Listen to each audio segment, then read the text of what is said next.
Olá, professor. O tema dessa semana são as ondas. Para começar a falar de ondas, eu tenho que dizer que existem alguns tipos de ondas. Por exemplo, ondas eletromagnéticas, ondas de matéria e o foco da nossa disciplina em relação a ondas, que são as ondas mecânicas.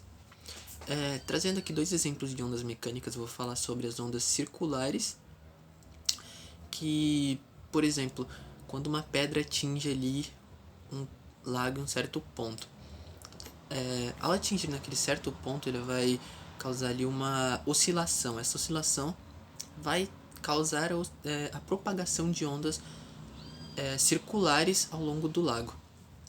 Outro exemplo que eu vou trazer são as ondas em uma corda. Por exemplo, quando alguém toca ali um violão, a oscilação ali na corda vai causar propagação ao longo da corda, né? Ondas mecânicas podem ser divididas em dois tipos, que são as ondas transversais e as ondas longitudinais. As ondas transversais são, vamos imaginar aqui uma árvore, trazendo um exemplo, imagina aqui uma árvore, onde uma ponta da corda está amarrada na árvore, a outra você estica e oscila ali com a sua mão a outra ponta. Essa oscilação vai propagar ali a onda ao longo da corda, né? Essa é a onda transversal, né? São as ondas transversais.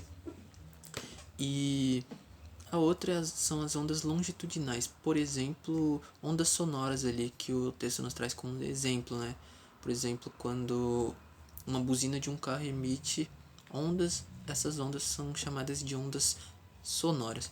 Uma característica das ondas mecânicas é que as ondas mecânicas necessitam de um meio físico para se propagarem, diferentemente das ondas eletromagnéticas que se propagam no vácuo. No caso das ondas sonoras, elas propagam ali em um fluido, né?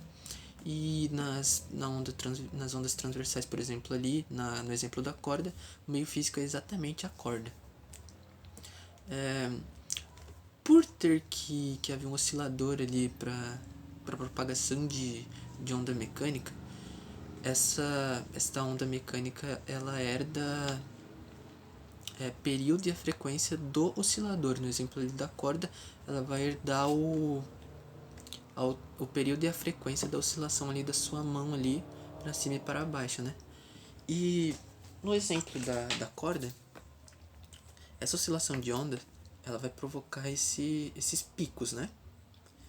A distância entre esses picos é chamada de comprimento de onda e a velocidade que esse pico ele se propaga é chamada de velocidade de propagação. Há uma relação entre comprimento de onda, velocidade de propagação e período, que nós iremos se aprofundar nas equações posteriormente nas aulas, né?